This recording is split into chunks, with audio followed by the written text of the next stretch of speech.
चंद्रमा का south pole जो कि किसी भी लैंडिंग के लिहाज से बहुत ज्यादा मुश्किल है, लेकिन भारत ने वो करके दिखाया और चांद के दक्षिणी ध्रुव पर सॉफ्ट लैंडिंग की गई चंद्रयान 3 की।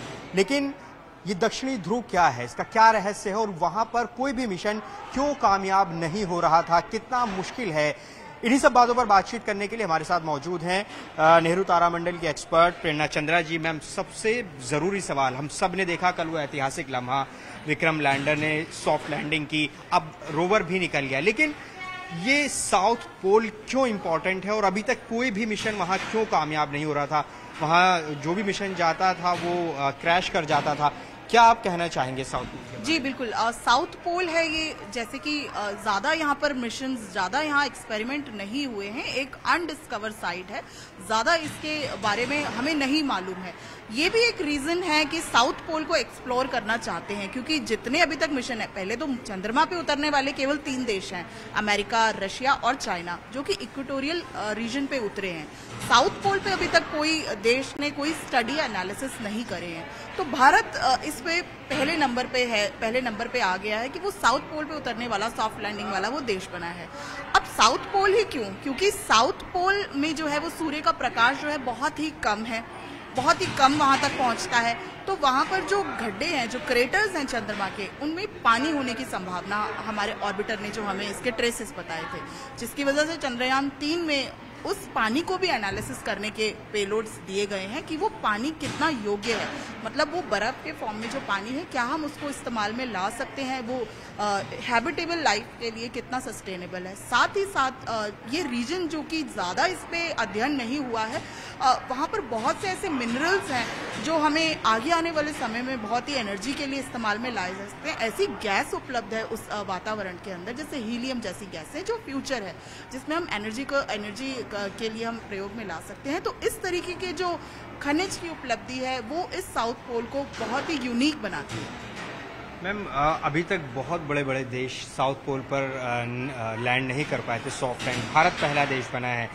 तो क्या कुछ साउथ पोल पे क्या ऐसी चीज है कि वहां पर लैंड ही नहीं कर पाता था कोई भी मिशन और क्रैश हो जाता था? मुश्किल है वो बहुत, जो वो सतह है, वो हिस्सा चांद का कितना मुश्किल? जी, साउथ पोल जो कि बहुत ही एक अनआइडेंटिफाइड है, हमारे पास आंकड़े उपलब्ध नहीं है कि उसका एनालिसिस कर सके, जबकि ऑर्बिटर ने हमें वहां जो हमें ट्रेसेस दिए थे अपने चंद्रयान 1 में और चंद्रयान 2 में हमारा ऑर्बिटर काम कर रहा था, उससे मालूम पड़ा था कि वहां गड्ढे जो हैं वो बहुत बड़े, मतलब रीजन जो है वो बहुत ही अनडिस्कवर्ड है, साथ ही साथ बहुत ही कठिन है।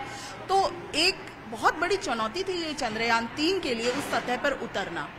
आगे आने वाले समय में बाकी देशों के लिए आसानी होगी, क्योंकि चंद्रयान 3 जिस तरह के एनालिसिस वहां पर करेगा, वो डेफिनेटली इस एरिया को बेहतर एक्सप्लोर करने में, बेहतर समझने में मदद करेंगे।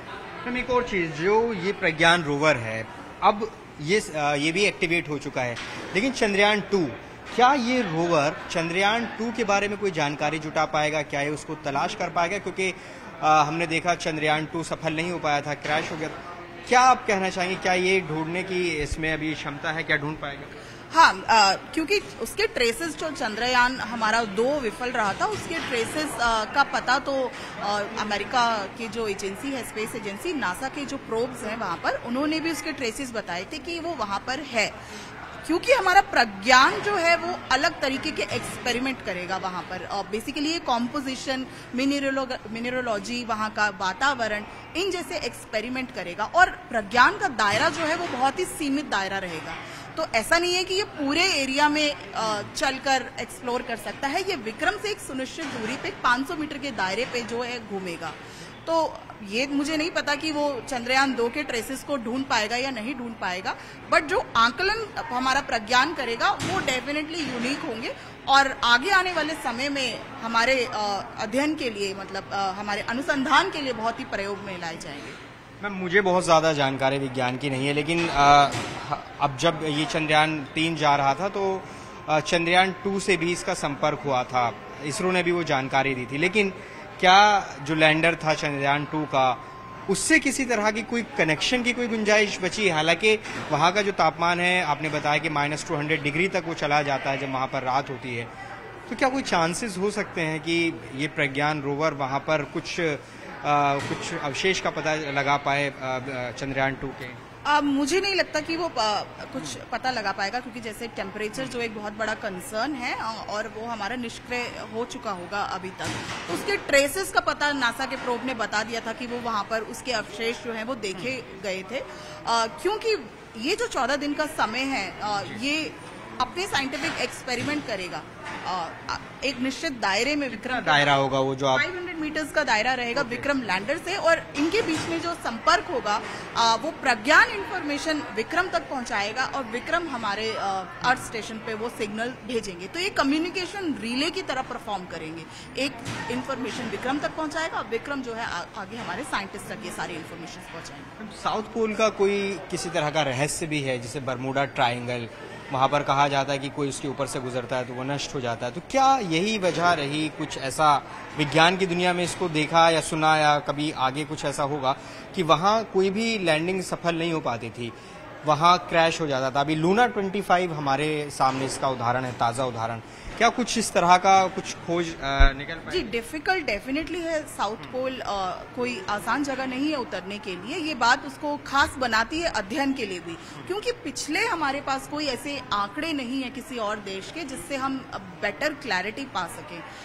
तो इस बात पे मैं ये कहूंगी कि हो सकता है आगे आने वाले देश जो इस सतह पे उतरना चाहेंगे वो हमारे आंकड़ों के आंकलन से बेहतर इस धरातल को समझ पाएंगे, इस साउथ पोल को समझ पाएंगे।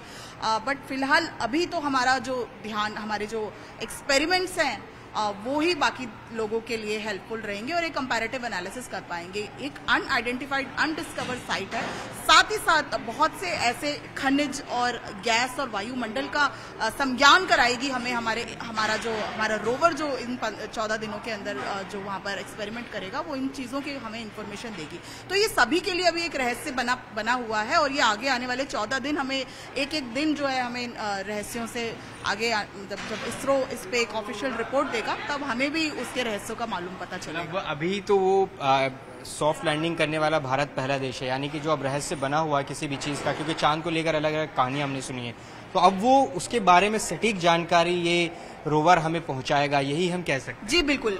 चांद के इस सतह की, साउथ पोल के रहस्य अब चंद्रयान 3 के द्वारा हमें पता चलेंगे कि किस तरीके का वायुमंडल, खनिज, गैस, एटमॉस्फेयर जैसा वहाँ का जो वातावरण है उनको समझने में हमें एक बेहतर अंडरस्टैंडिंग मिलेगी। बहुत शुक्रिया प्रेरणा चंद्रा जी, जो कि बता रही थी कि साउथ पोल पर लैंडिंग कितनी मुश्किल है।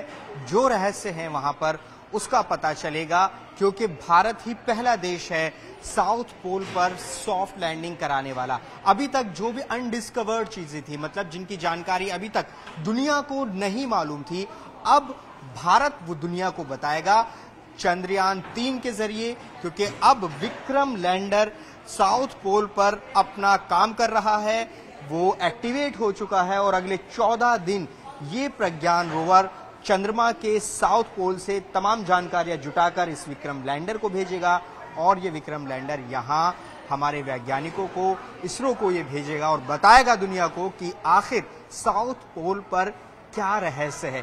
क्या जो चंद्रयान 2 है उसको लेकर बताया गया एक्सपर्ट्स की तरफ से कि उसके अवशेष का पता तो नासा की एजेंसी ने पहले भी लगाया था कि उसके अवशेष वहां चंद्रयान 2 के अवशेष देखे गए हैं, लेकिन एक्सपर्ट्स कह रहे हैं कि ये जो रोवर है इसका एक दायरा सीमित है, मतलब विक्रम लैंडर से 500 मीटर की हद में ये रोवर काम करेगा और उसके आसपास से तमाम जानकारी साउथ पोल की जुटाएगा और तमाम वो जानकारियां दुनिया के सामने आ सकेंगी जो अभी तक रहस्य बनी हुई थी साउथ पोल की।